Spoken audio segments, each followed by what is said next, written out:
It happened on a Thursday afternoon, the kind of day that starts quietly but ends in pain you never forget.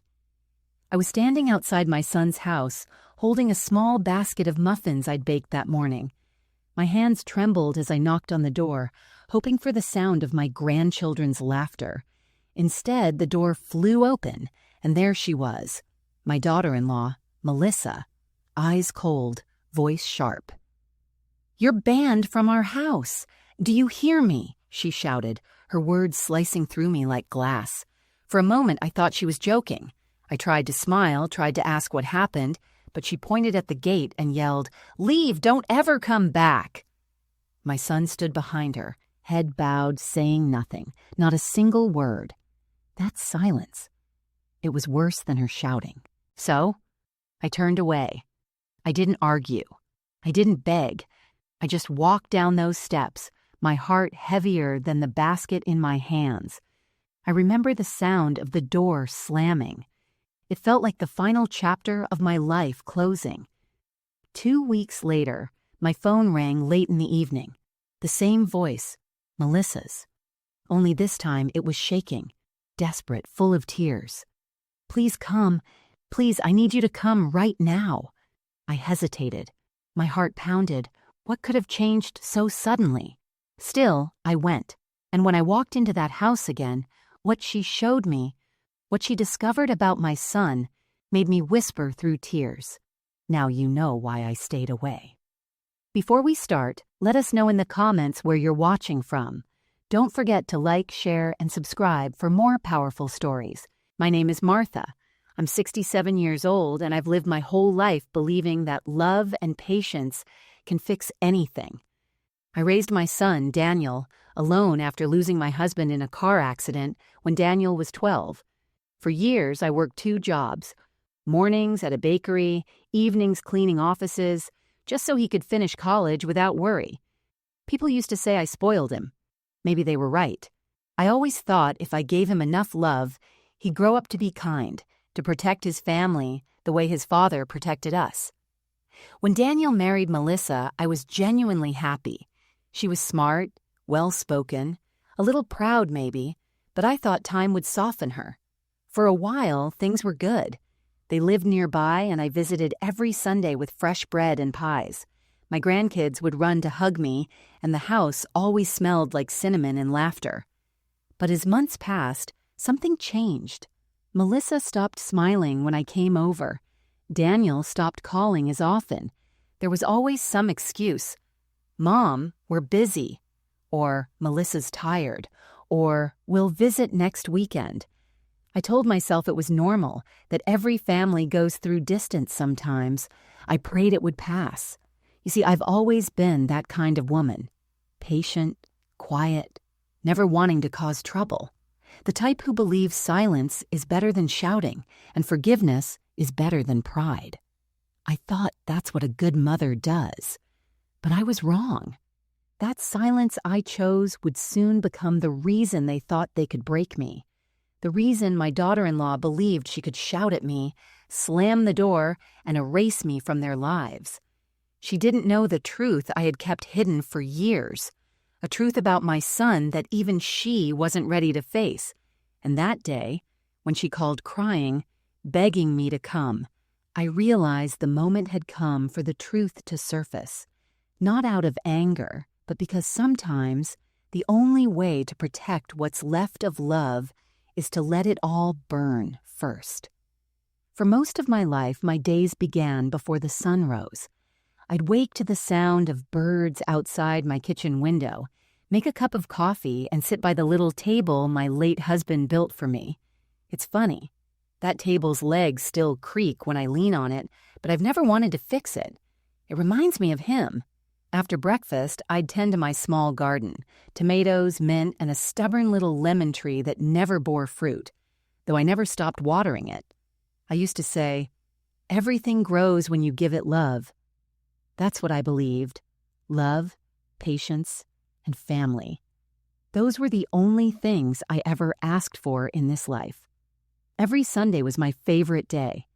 I'd pack a basket, warm bread, homemade soup, and Daniel's favorite pie. Apple, with a touch of cinnamon. My hands may be old, but I still remember how he used to sneak slices straight from the pan when he was a boy. I'd laugh and say, "You'll ruin your dinner." And he'd grin, that same mischievous grin that melted my heart every time. When he got married, I told myself, now I'll have a daughter too. I remember the first day I met Melissa. She looked so perfect. Neat hair, pressed dress, soft smile that didn't quite reach her eyes. She shook my hand and said, "It's so nice to finally meet you, Mrs. Green." I corrected her right away. "Oh, please, call me Martha." At the time, I thought it was just nerves. I didn't see the wall that was already there, quiet and polite but firm. She kept her distance, and I respected it. I thought, maybe she needs time. Still, I visited often, not to intrude but to help, sometimes bringing groceries, sometimes babysitting the kids so they could rest. When the babies came, I was the first one at the hospital. I remember holding little Emma in my arms, whispering, "You're the reason I'm still here." In those moments, everything felt right again. Daniel seemed happy, Melissa smiled more, and the house was full of life. I'd sit on the porch with Emma in my lap, rocking her to sleep while the sun went down. Those were the moments I lived for. I didn't need fancy things. My happiness was simple. Watching my grandchildren play, hearing my son's laughter, feeling like I still had a place in their world. But over time, I started noticing small things. Melissa would step out of the room whenever I arrived. Daniel would take longer to answer my calls. The kids began calling me Grandma Martha instead of Nana, like they used to. It was such a small change, but to me, it felt like a quiet goodbye. I brushed it off, telling myself families go through phases. They're busy, I'd say. Young people have their own lives now. I refused to believe anything was wrong because denial felt safer than heartbreak. And yet, in the middle of those quiet, ordinary days, something inside me kept whispering, "Something's changing, Martha. You can feel it." I'd silence that voice by keeping busy. Baking, sewing, helping at the church. People there always said, "You're lucky to have such a good son." And I'd smile and nod, but deep down I wondered if they were right. Looking back, I realized how blind I was, how much I missed because I refused to see. The polite smiles, the short visits, the quick excuses, they weren't small things. They were signs of distance slowly turning into resentment, but I didn't know it then. I still believed love could fix anything, even the growing silence between me and my only child. That was my life. Quiet, ordinary, full of small joys and unseen cracks, until the day those cracks split open and swallowed everything I thought I knew about love, loyalty, and family. It was a cloudy Saturday afternoon when I first felt something wasn't right. The kind of day where the sky feels heavy, like it's trying to warn you.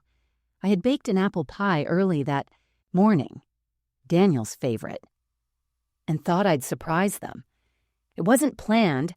I just missed my grandkids' laughter and wanted to see them. When I reached their street, everything felt quiet. The curtains were drawn. Usually, I could hear the sound of cartoons playing or Emma's little voice calling out to her mother. But that day, nothing. Just silence and the sound of my own footsteps on the driveway. I knocked softly on the door, balancing the pie in my hands. No answer.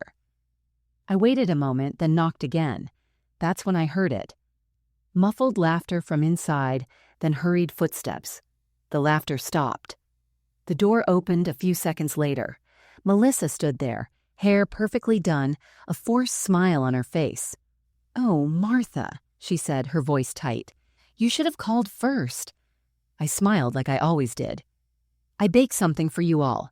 I thought I'd surprise the kids." She hesitated, glancing over her shoulder before opening the door halfway. "They're taking a nap," she said quickly. "It's not a good time right now."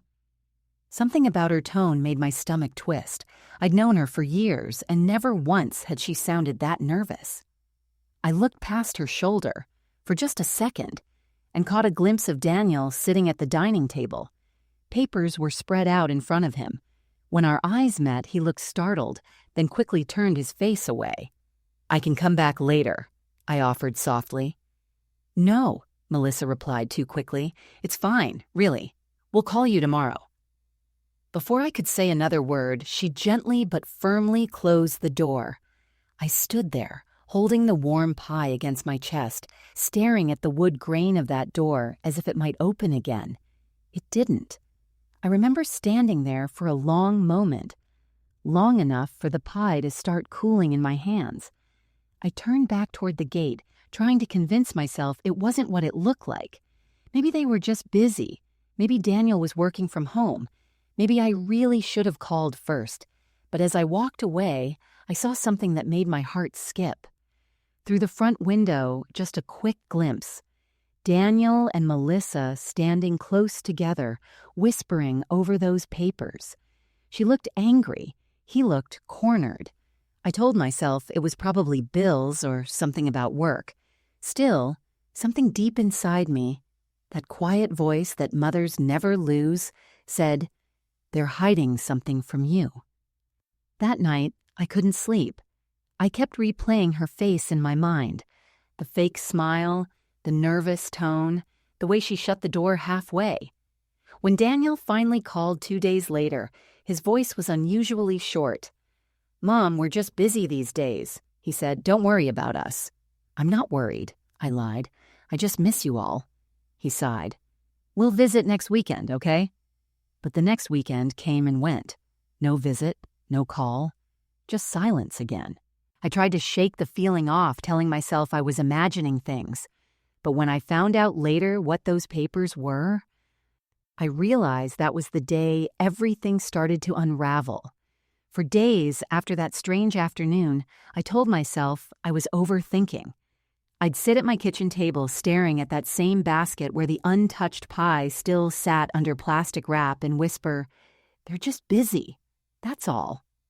That's what mothers do, don't they? We explain away the hurt because it's easier than admitting our children are changing into people we no longer recognize. Every morning, I'd wake up hoping for a call or a short message. Something simple like, "Good morning, Mom," or "We'll visit soon." But the phone stayed silent. I even checked to make sure it was working, thinking maybe the line had gone dead. When I couldn't take the quiet anymore, I called Daniel myself.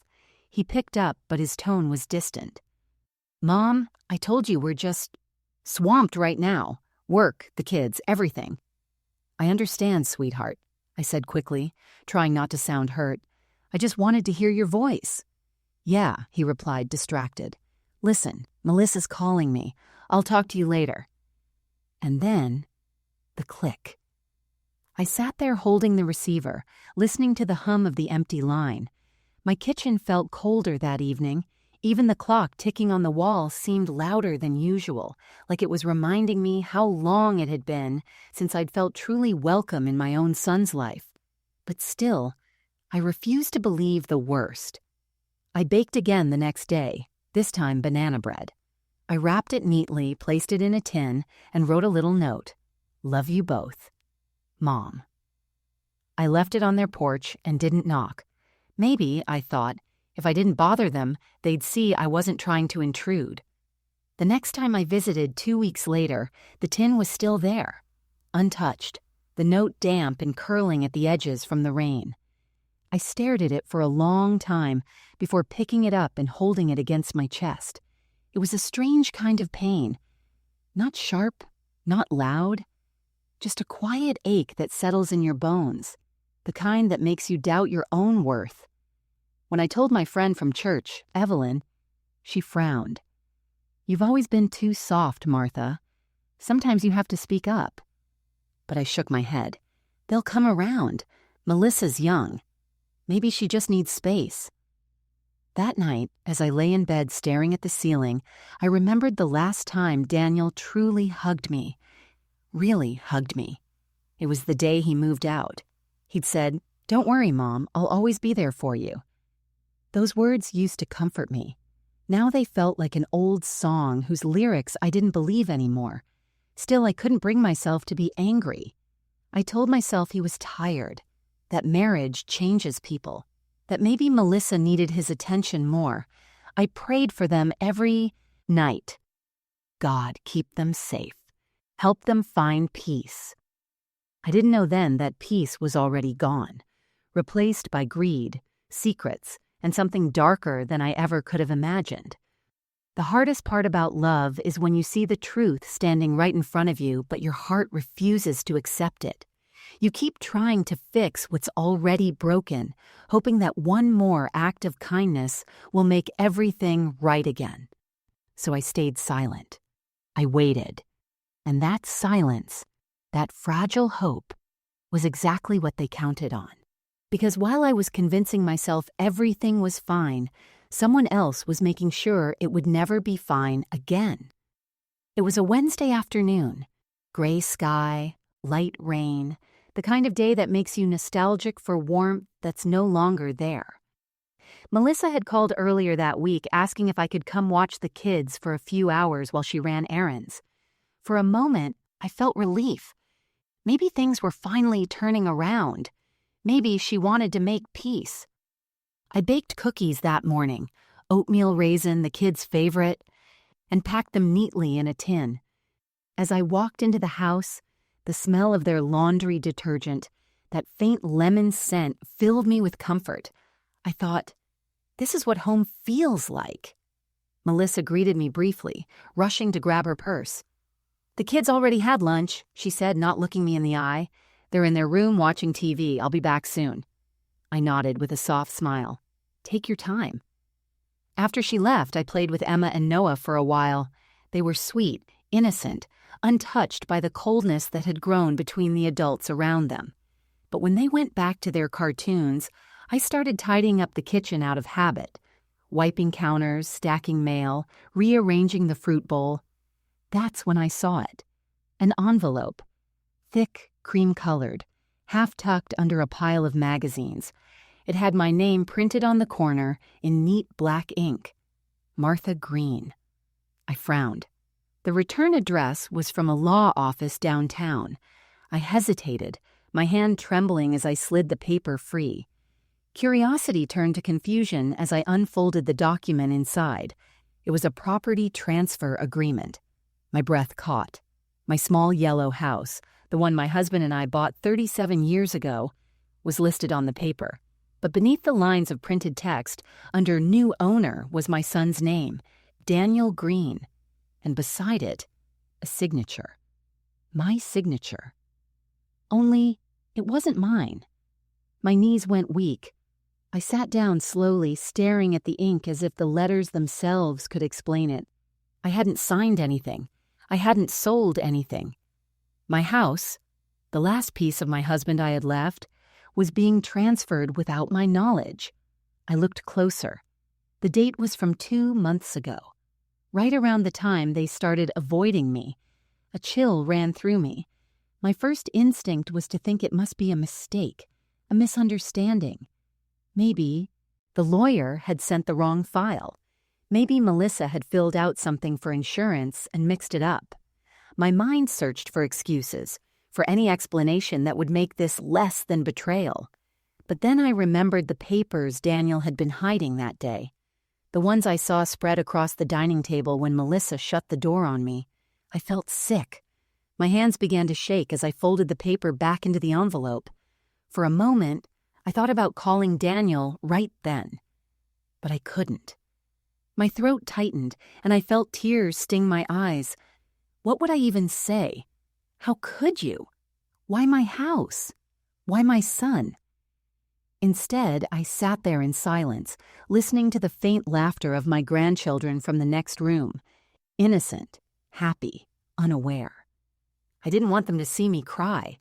When Melissa came home later, she seemed surprised I was still there. "Everything okay?" she asked, glancing at the envelope in my hand. I forced a smile. "Just some mail, nothing important." She nodded too quickly and took it from me. "Oh, that's private. Let me handle that." She slipped it into her bag before I could respond. That night, when I got home, I sat in the dark with the rain tapping against the windows. My hands were cold, my heart even colder. I kept hearing her voice in my head. You should have called first. The way she'd rushed me off the porch, the whispers, the papers. It all made sense now. I didn't know how yet, but they were taking something from me. And the worst part wasn't losing the house. It was realizing that my own son was letting it happen.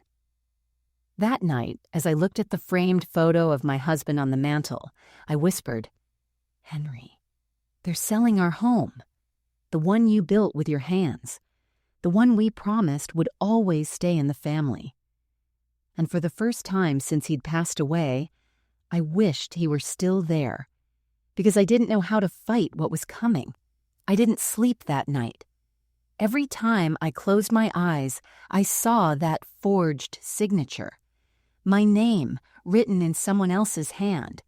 By sunrise, I'd made up my mind. I wasn't going to cry anymore. I needed answers. The next morning, I dressed carefully. A dark sweater, my old brown coat, the one with frayed cuffs my husband used to tease me about. You'll wear that thing forever, he'd say with a smile. Maybe he was right. But I needed the comfort that day. I took the bus to my son's house. My heart pounded the entire ride. I told myself maybe there was some misunderstanding, something that would make sense once I heard it from him. He was my son, my only child. He wouldn't do this to me. When I reached their door, Melissa opened it. Her expression flickered. Surprise, then irritation. Oh, Martha, what are you doing here so early? I need to speak to Daniel, I said quietly. My voice didn't shake, but my hands did. She hesitated, blocking the doorway, slightly, then called over her shoulder. Daniel, your mom's here. He appeared a moment later, barefoot, hair messy, coffee mug in hand. He looked startled, maybe guilty. Mom, what's going on? I held out the envelope. I found this in your kitchen. You want to tell me why my house is listed under your name? For a moment, silence filled the room. Melissa's eyes darted toward Daniel, then away. Daniel looked down at his mug as if it suddenly held all the answers. Finally, he sighed. Mom, it's not what you think. Then explain it to me, I said, stepping closer, because it looks like someone forged my signature. Someone's trying to take my home. Melissa stepped in before he could answer. It's just paperwork, Martha. Legal stuff. You wouldn't understand. I wouldn't understand? My voice cracked slightly. Try me. She crossed her arms. Daniel and I talked to a lawyer. You're getting older, and we thought it would be easier to handle things before it becomes complicated. It's for your own good. I stared at her, unable to believe what I was hearing. For my own good? Without asking me? Without even telling me? Daniel finally spoke, his voice low.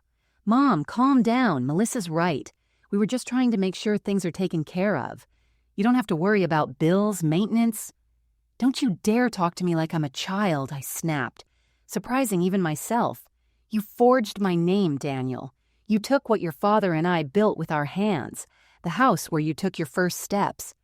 He ran a hand through his hair, avoiding my eyes. Mom, please don't make this a big deal. You'll still live there. It's still your home. On paper, it's just easier this way. Easier for who? I asked quietly. For me, or for you? That's when Melissa lost her patience. You're overreacting. We're doing you a favor. If you'd stop clinging to the past, you'd see that. Her tone, that sharp, dismissive tone, cut through me like ice. You're taking my home, my name, and you call it a favor? Daniel's voice rose. Mom, please stop. We've already signed the papers. It's done. Those words hit me harder than I expected. It's done. Just like that. Years of sacrifice, of working double shifts, of saving every penny after your father died. Gone because it was easier. I felt my knees weaken. For a moment, the room spun. I saw flashes. Daniel as a boy running through our backyard, his laughter as his father taught him to ride a bike, the pride on his face when he graduated. And now, that same face looking at me like I was an inconvenience. Melissa crossed her arms again, muttering, "You should be grateful we're even keeping it in the family. Some parents don't get that." I looked at her for a long, heavy moment. Then I looked at my son. "Grateful," I whispered. "For losing everything? For being lied to?" He didn't answer. He couldn't even look at me. So I turned toward the door. "You took everything I have, Daniel," I said softly, "but I hope it was worth what you lost today." And before they could say another word, I walked out. The cold air hit my face like a slap, but I didn't cry. Not yet. I just walked, one step at a time, feeling my heart crack in a way that no one could see. That night, when I finally broke down, it wasn't just because of the house. It was because the boy I had loved, the boy I had protected all my life, had turned into someone I didn't recognize anymore. The morning after that confrontation, I sat by my window, still in my nightgown, staring at the frost melting on the glass. The city was waking up, cars passing, dogs barking. But inside my house, it felt like time had stopped. The silence was louder than anything I'd ever heard. I kept replaying their words in my head. "It's done. It's for your own good." Every syllable echoed like a knife scraping across my heart. For days, I didn't leave the house. I didn't cook. I didn't answer calls. I barely ate. I just kept looking at the corner of the living room, where Henry's old rocking chair still stood, and thought about how proud he was of the home we built. He'd laid every tile himself. He used to say, "This house will always protect you, Martha." But even houses can be stolen, not by strangers, but by the ones who share your blood. A week later, I went to the bank to withdraw some savings. I stood in line like usual, clutching my purse. When it was my turn, the clerk, a kind young man named David, looked uneasy as he typed on his computer. He frowned, then looked up. "Mrs. Green, did you authorize a joint account update last month?" I blinked. "A what?" He turned the screen slightly toward me. My breath caught. There it was, my name, linked under Daniel's account. My savings merged with his, without my permission. "I didn't sign anything," I whispered. David's voice softened. "I thought that was strange. The paperwork came through digitally, looked like an e-signature. But if you say it wasn't you, I can flag it immediately." My hand shook as I gripped the counter. "Flag it, please, and print me a copy of that authorization form." When he handed it to me, I felt like I was holding poison. It was another forgery. Same fake signature, same date as the property transfer. That's when it hit me.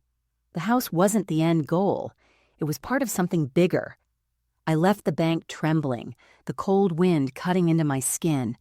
I sat on the bus bench, gripping that paper, trying to catch my breath. My son and his wife weren't just transferring my property. They were slowly erasing me. On paper, I was disappearing. Over the next few days, I made quiet calls to the lawyer whose name was listed to the property office, to anyone who might explain. The story that formed made my stomach twist. Melissa had been the one pushing everything. She'd gone behind my back, pretending to act as my caretaker, claiming I was too old to manage my affairs. She'd filed paperwork to take control of my assets, citing mental decline and poor decision-making. And Daniel, he'd signed as a witness.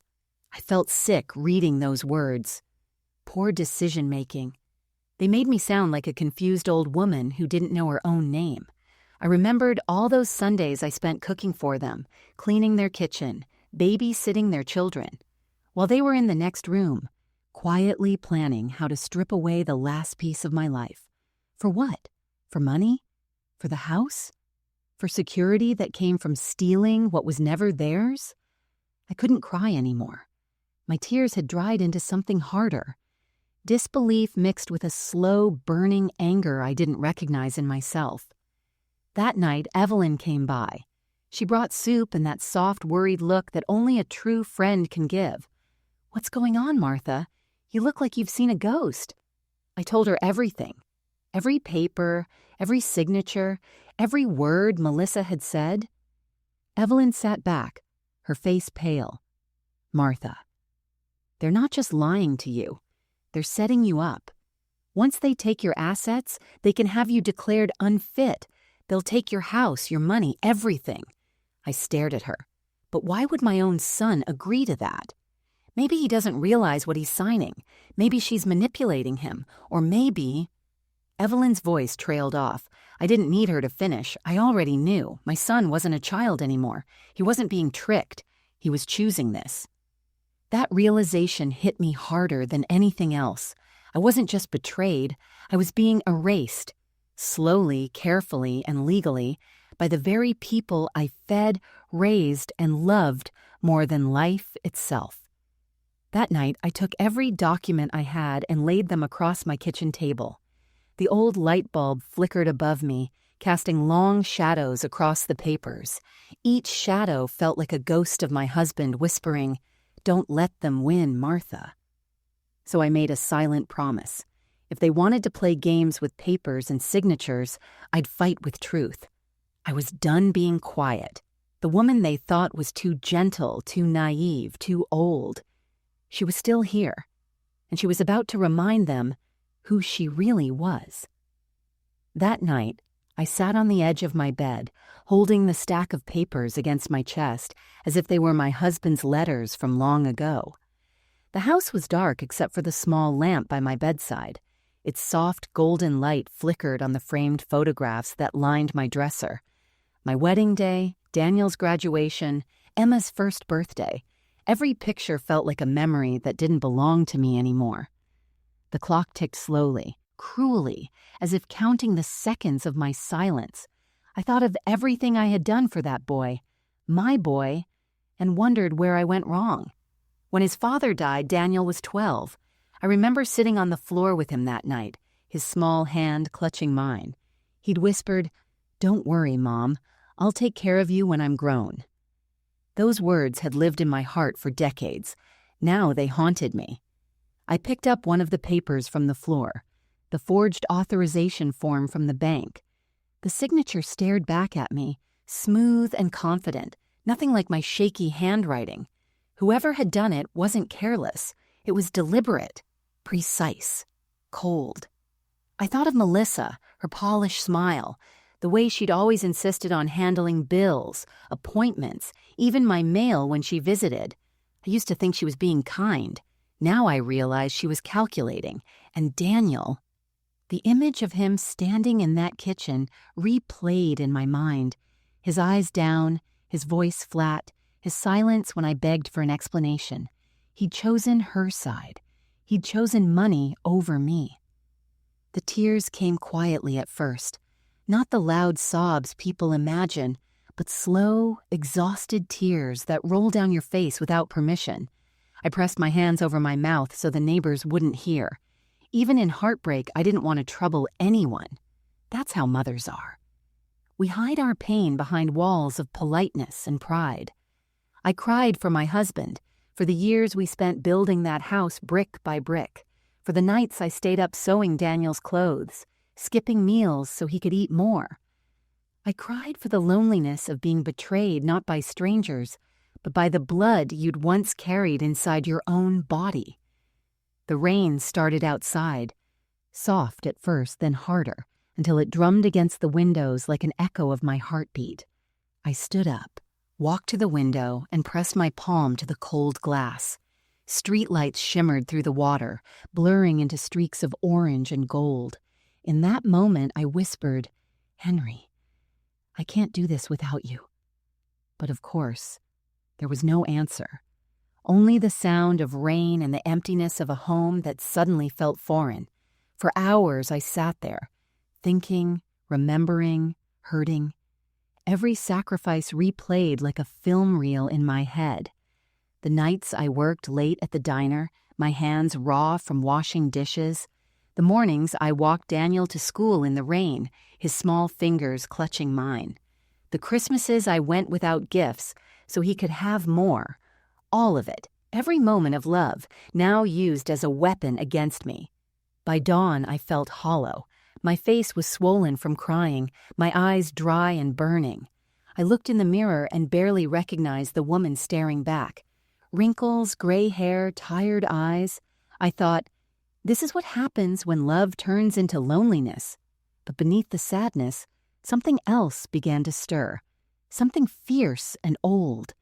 It was the same quiet strength that got me through losing my husband, through years of working alone, through raising a son on pennies and prayers.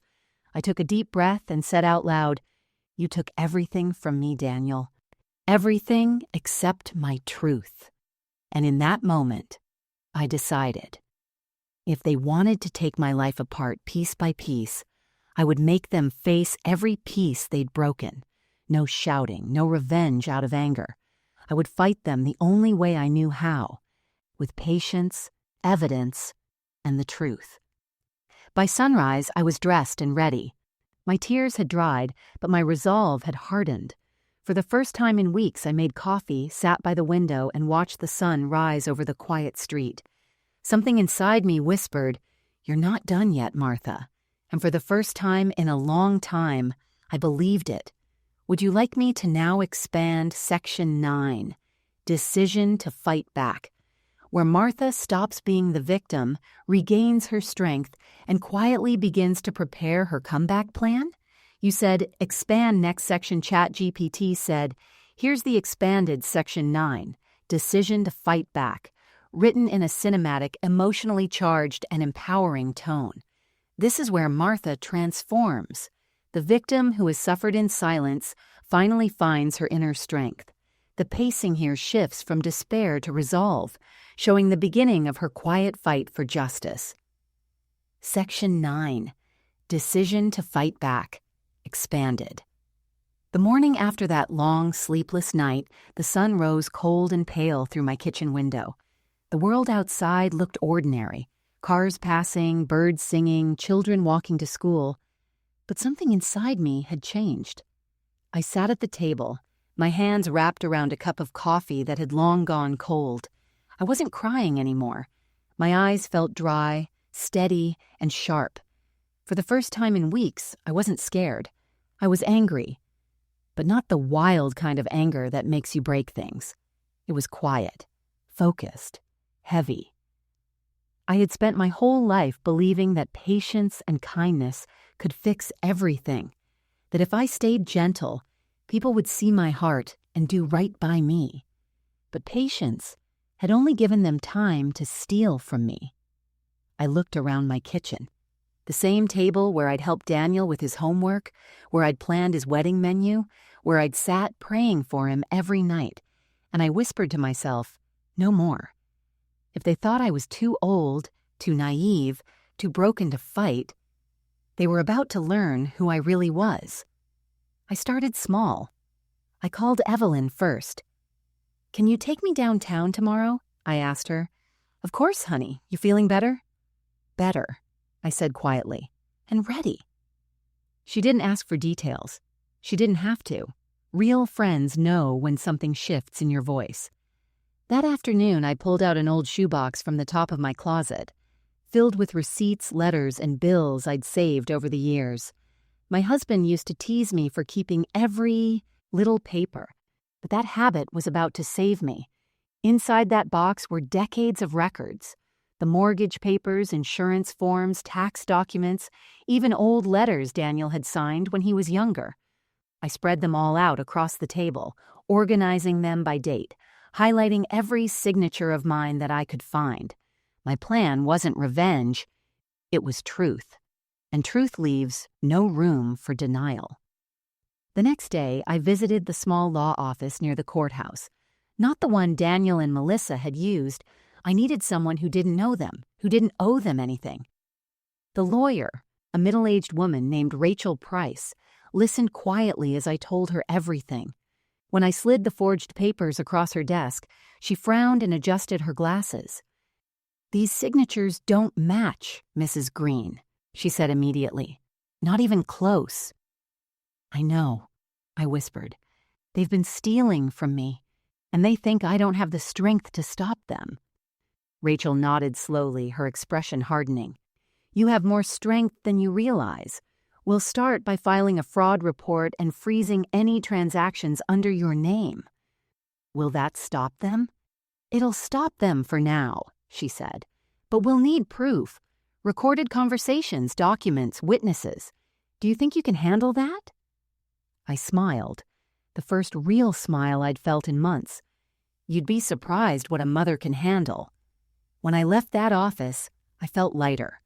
The winter air was crisp, and the city noises, car horns, footsteps, the wind, all sounded alive again.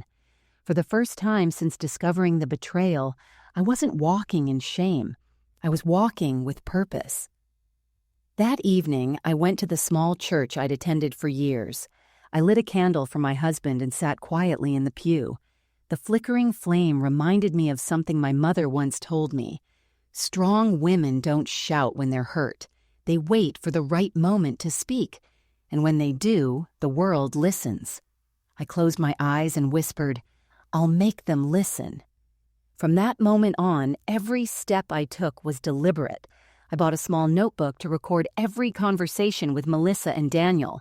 I saved text messages, took pictures of every letter that arrived in my mailbox, and kept copies of every document I found. When Melissa called 2 days later, her voice smooth and fake, "Just checking on you, Martha," I pressed record before answering. "Oh, I'm fine," I said sweetly. "You and Daniel must be so busy with all that paperwork lately." She paused for a second. "What paperwork?" I smiled to myself. "Oh, nothing important." Click. Saved.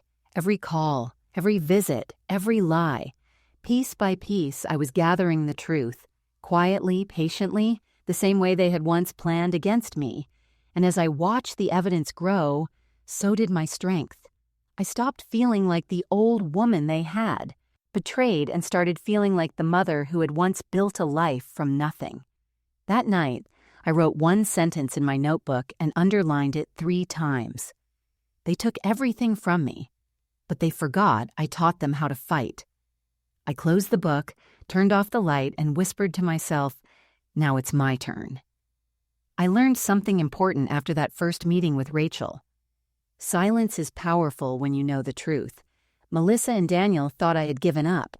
They believed I was too fragile to fight, too simple to understand what they had done. So I played along. I let them think they had won. When Melissa called again a few days later, she was her usual sugary self.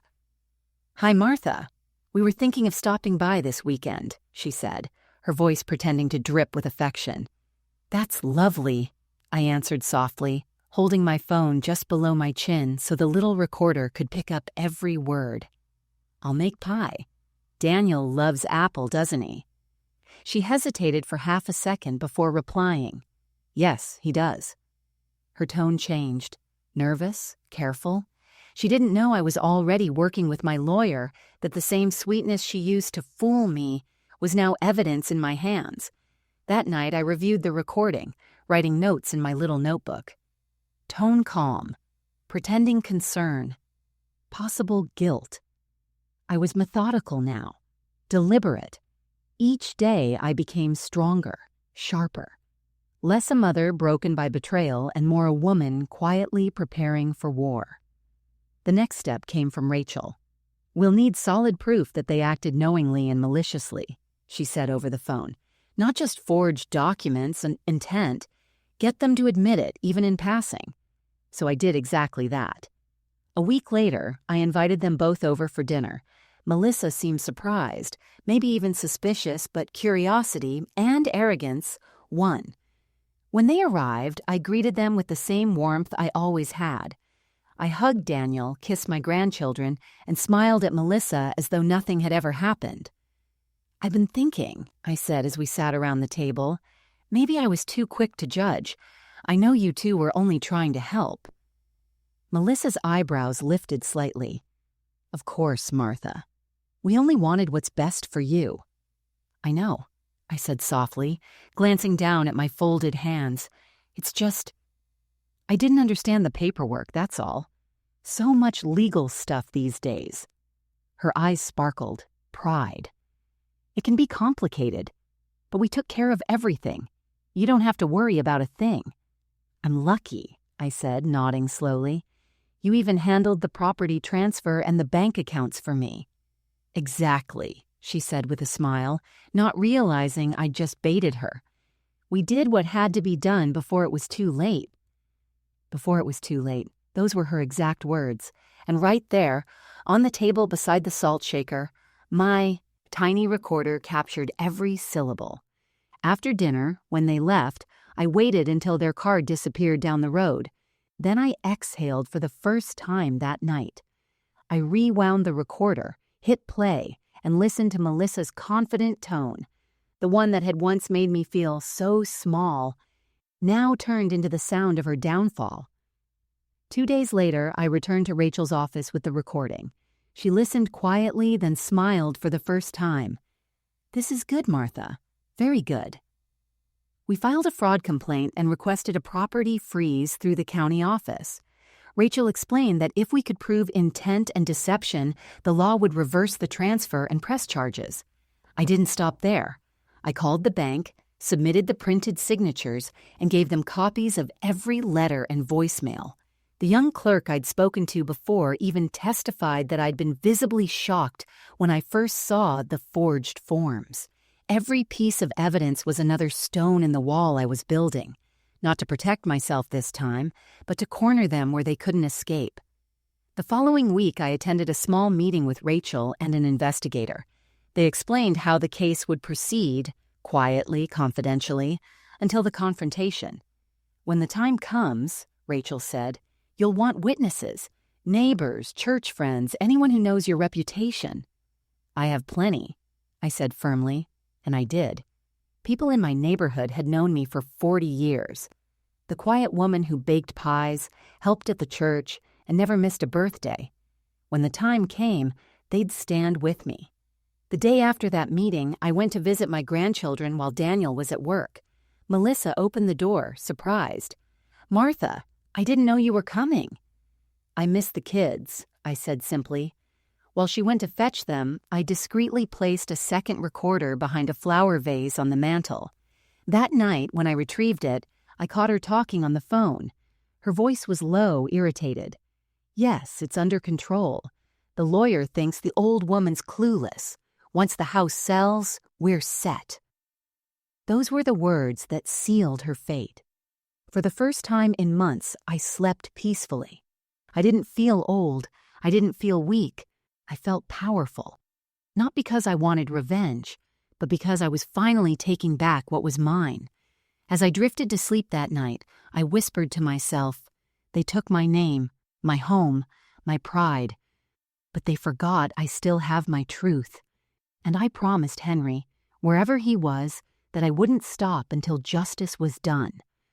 By the time the first frost of winter touched the windows, everything was in motion. The silence that had once felt like weakness had become my greatest weapon. Melissa and Daniel still believed I was a tired, harmless old woman.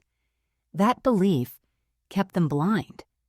Each morning I'd take slow walks through my neighborhood, a gentle, familiar face carrying secrets that could destroy them both.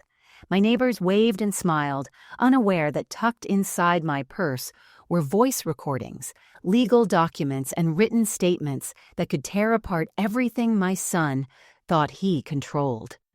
Rachel called one Thursday morning. We've submitted the full case, she said, her voice calm but firm.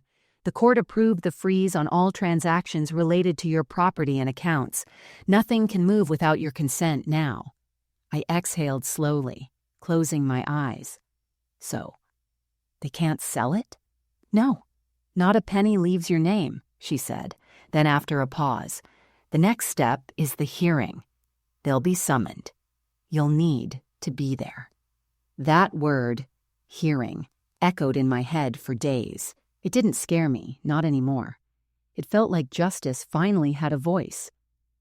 A week later, the letter arrived. Official, heavy paper sealed in an envelope marked with the county stamp. I held it in my hands for a long time before opening it. Inside, the date was set, December 12th, 10 a.m. I placed the letter on the kitchen table beside my wedding ring and whispered, "Henry, you'd be proud of me." That night, I slept soundly for the first time in months. 2 days later, I was outside sweeping the porch when Melissa's car pulled up. She got out, dressed sharply as always, but her smile didn't reach her eyes. "Martha, we need to talk," she said, walking briskly toward me. I leaned on my broom and looked at her calmly. "Of course, dear. About what?" She hesitated, then exhaled sharply. "You've been talking to people. The bank called Daniel yesterday. They said your accounts are frozen. What are you doing?" I smiled faintly. "Oh, I didn't do anything. The bank just noticed something strange, that's all. You know how careful they are these days." Her jaw tightened. For a second, I saw something I'd never seen before. Panic. "You don't know what you're getting yourself into," she said, her tone low, almost threatening. I met her gaze without blinking. "Don't I?" Her lips pressed together, her composure cracking. Then she turned sharply and walked back to her car. But as she drove away, I could see her shoulders tense, her hands gripping the steering wheel. The cracks had started to show. The next few days were a blur of preparation. Rachel and her team gathered statements and arranged witnesses. Evelyn volunteered to accompany me. "You won't walk into that room alone," she told me. "Not after everything they've done." I nodded, tears welling for the first time in weeks. But this time, they weren't tears of weakness. They were relief, gratitude. We met one final time at Rachel's office before the hearing. She handed me a folder neatly labeled Evidence, green versus green. Inside were photos, transcripts, and certified audio clips. The proof was irrefutable. "Tomorrow," Rachel said, "they'll finally see who they tried to destroy." That night, as I prepared for bed, I stood before my mirror, the same mirror that had reflected my grief weeks ago, and saw someone different. My face was still lined with age, my hair silver, but there was a steadiness in my eyes that hadn't been there before. I looked like a woman who had already survived the worst. I laid out my clothes for the hearing, a dark blue dress, simple and dignified, the same one I'd worn to Daniel's wedding. It felt fitting somehow, like closing a circle that had started long ago. Before sleeping, I whispered to myself, "You took my home, my peace, my trust. But you forgot I built you, and I will be the one to end this." The morning of the hearing was crisp and cold. As I walked up the courthouse steps, snowflakes fell softly, melting against my coat. I wasn't nervous. I wasn't even angry anymore. Inside, I saw Daniel and Melissa sitting together on the bench outside the courtroom. Daniel looked tired, older somehow. Melissa was flipping through a folder, pretending confidence, but I saw her hands trembling. When Daniel finally looked up and saw me, he opened his mouth to speak, but I simply nodded and walked past him. No words could fix what he'd broken. The room filled slowly. The lawyer, the clerk, the witnesses from the neighborhood. When the judge entered, the air went still. This was it. Every sleepless night, every tear, every humiliation, all of it had led here. And as I sat there, hands folded neatly on my lap, I thought, I'm not the victim anymore. I'm the proof that you can burn a woman's home, but you can't destroy her truth. The courtroom was silent except for the faint hum of the overhead lights, the kind of silence that feels alive, tense, waiting, like the air itself knows something is about to break. I sat straight in my chair, hands folded neatly on my lap, while my lawyer, Rachel, organized the papers in front of her. To my right, Evelyn gave my hand a small, reassuring squeeze. Across the room, Daniel sat with his hands clasped, eyes downcast. He looked nothing like the boy I raised. His suit wrinkled, his hair disheveled, his confidence gone. Melissa sat beside him, back stiff, lips pressed into a thin line. Her eyes darted around the room, assessing, calculating, pretending to be calm. When the judge entered, we all stood. His voice was firm but kind. "Please be seated." Rachel rose first. Your Honor, she began, this is a case of fraudulent transfer, unauthorized access to financial assets, and intentional deception against Mrs. Martha Green by her own son and his spouse. The judge raised an eyebrow. Her son? Yes, Your Honor, Rachel said, her tone steady. But as the evidence will show, his wife, Mrs. Melissa Green, orchestrated the acts with his willing cooperation. Melissa shifted in her seat. Daniel stared at the table. Rachel continued, laying out each point. The forged signatures, the falsified authorization forms, the bank statements, the manipulated property papers. Each document hit the judge's desk like a hammer. Then she paused and looked toward me. Mrs. Green, please tell the court, in your own words, when you first realized your property had been taken. I stood slowly, clutching the edge of the table for balance. My voice shook at first, but it grew stronger with every sentence. I found out by accident, I said. I was babysitting my grandchildren when I saw an envelope with my name on it. I thought it was a letter. It wasn't.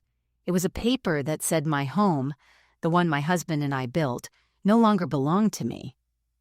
Melissa rolled her eyes slightly, but the judge caught it. I continued. I didn't want to believe it. I thought maybe it was a mistake. But then I found out they had accessed my savings too. They said it was to make things easier for me. I took a deep breath. But stealing is never easy, Your Honor, not even when it's done by your own family. A murmur rippled through the courtroom. Rachel nodded and picked up a small digital recorder from the table.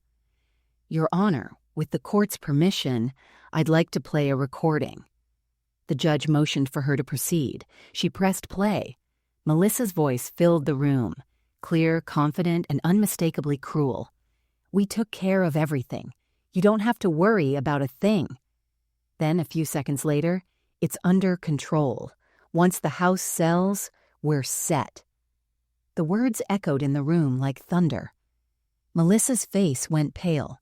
She gripped her purse tightly as if she could crush the sound with her hands. Daniel's head fell into his hands. The judge turned sharply toward them. Is that your voice, Mrs. Green? Melissa stammered. I was taken out of context. Rachel interrupted smoothly. Your Honor, these recordings were verified by audio forensics. We also have a witness who heard Mrs. Green discussing the same plan at a family event. The judge's expression hardened. And you, Mr. Green, you were aware of this transfer? Daniel's voice cracked as he finally spoke. I didn't mean for it to go this far. I thought... She said it was temporary, just paperwork. I turned toward him, my eyes steady. You signed the papers, Daniel. He froze. I trusted you with everything, I said softly, my voice carrying through the still room. I gave up my life for you, and you repaid me with silence while she forged my name. He tried to speak, but no words came. Melissa slammed her hand on the table. She's lying. She's turning him against me. The judge banged the gavel sharply. Enough! The echo silenced her. After a pause, the judge leaned back in his chair. The evidence speaks clearly. The property and accounts were transferred under fraudulent pretenses. This. Court orders immediate restitution of all assets to Mrs. Green. Furthermore, charges of fraud and forgery will proceed against Mrs. Melissa Green, with Mr. Daniel Green as an accomplice, pending further review. Gasps filled the room. Melissa's composure broke. You can't do this, she shouted, standing abruptly. The judge's voice was cold. You did this to yourself, Mrs. Green. Daniel buried his face in his hands, tears slipping through his fingers. For a moment, I almost pitied him. Almost. As I gathered my papers, I looked at Melissa, her perfect posture crumbling, her face drained of color, and I said quietly, Now you know why I stayed away. Her eyes filled with rage and disbelief, but she said nothing. The bailiff led them out of the courtroom. The door closed behind them with a dull, final thud. The sound of an ending. Evelyn hugged me tightly, whispering, It's over, Martha. You did it. But as I stood there, I realized something. It wasn't victory I felt. It was peace. For the first time in years, the weight on my chest was gone. The truth had done what revenge never could. It gave me back my dignity. Winter turned to spring before I truly felt like myself again. The snow melted from the gutters, the trees began to bud, and the air smelled of something I hadn't felt in months. Peace. The house, my house, stood exactly as it always had. The same creaky porch steps, the same chipped blue mailbox, the same soft hum of wind through the old oak tree out front. But somehow, it all felt new, like it had been waiting for me to come home. After the court ruling, the paperwork came through quickly. The property was restored under my name, the accounts unfrozen, and every trace of their deception erased. The lawyer said I could even press for full criminal sentencing, but I didn't. I told her, I just want my peace back. That's enough punishment for them. Daniel tried calling me a few times. I didn't answer. The last message he left still sits on my voicemail. His voice was quiet, small, nothing like the man who once stood tall in that courtroom. "Mom," he said, "I'm sorry, I don't know how to fix it." I listened to it once, then deleted it. Some things don't need to be fixed. Some things need to stay broken so you remember what they taught you. Melissa didn't try to reach out. I heard through the neighbors that she moved in with her sister across town. The same people who once whispered about how lucky I was to have a successful son now shook their heads when they mentioned her name. But I didn't gloat. I didn't need to. Truth has a way of punishing people far better than revenge ever could.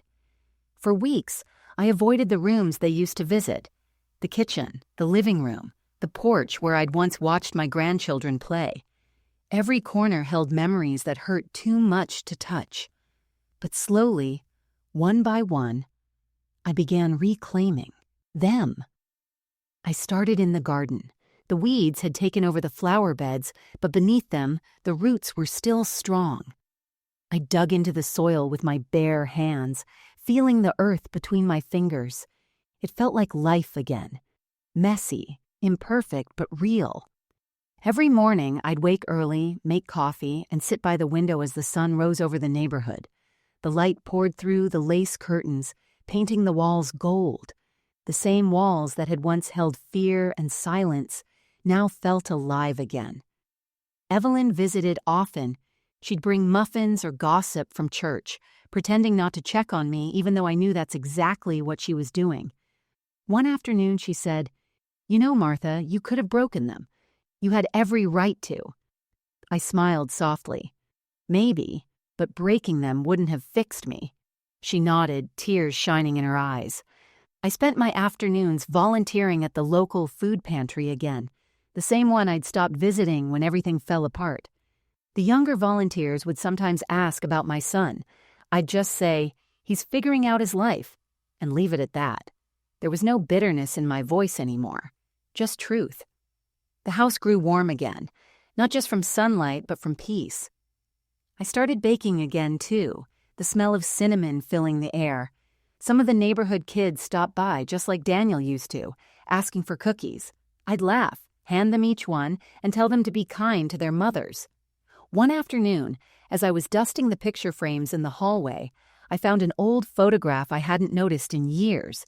Daniel, maybe 10 years old, smiling, missing a front tooth, his arm around his father.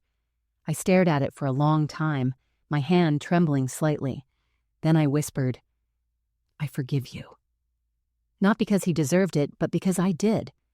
Forgiveness, I realized, isn't about letting them back in. It's about letting the pain out.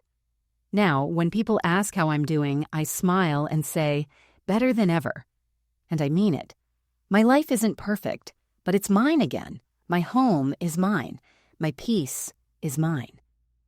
In the evenings, when the sun sets behind the oak tree, I sit on the porch with a cup of tea and listen to the crickets. Sometimes I think about Henry, about how proud he'd be that I didn't let anyone destroy what we built.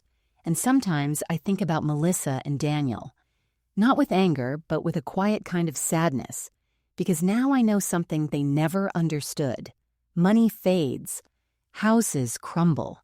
But truth stays. Some stories don't end with applause or grand victories. Sometimes they end with silence, the kind that feels like peace after a long storm. It's been almost a year since the day I stood in that courtroom and watched the truth set me free. The seasons have changed, the garden has bloomed again, and so have I. People still ask me how I managed to forgive. The truth is, forgiveness didn't happen overnight. It wasn't something I gave. It was something I grew into. Because if I held on to the bitterness, it would have kept them living in my heart rent-free. And after everything they took from me, that was one place I refused to let them stay. Sometimes I still hear my son's voice in my dreams, that little boy saying, "Don't worry, Mom, I'll take care of you." And I wake up smiling, not because it hurts anymore, but because I finally understand something. You can love someone and still let them go. You can lose family and still keep your dignity, and you can be broken and still win. Quietly, gracefully, completely. I walk through my home now with gratitude. Every wall, every creak, every bit of chipped paint tells a story, not just of betrayal, but of survival, of a woman who refused to disappear. When I water my garden each morning, I often stop by that lemon tree, the one that never bore fruit. For years I thought it was useless, but this spring, for the first time, it bloomed. Bright, small, perfect lemons. Proof that even things long thought barren can come back to life if you keep tending to them. And maybe that's what life really is. Learning when to hold on and when to stop watering people who were never meant to grow with you. So, if you're listening to my story right now and you've been hurt by someone you love, I want you to remember this. You can start over at any age. You can stand up even after everyone's walked away. And you don't need revenge to heal. All you need is the truth, time, and a heart that refuses to stop believing in its own worth. Because at the end of the day, peace is the loudest victory of all. Family isn't defined by blood. It's defined by loyalty, respect, and the way people treat you when no one's watching. Greed can destroy homes, but truth rebuilds them stronger. Never confuse silence with weakness. Sometimes, silence is the voice of someone gathering the power to rise. Before we end this story, I want to ask you something. What would you do if someone you raised, someone you trusted with your whole heart, betrayed you like this? Would you forgive them, or would you walk away forever? Let us know your thoughts in the comments below. And remember, your story, your strength, and your truth matter. If you felt something in your heart while listening, please don't forget to like, share, and subscribe for more emotional, real-life stories here on Voices of Auntie Lia, because somewhere out there, another heart like yours needs to hear this one too.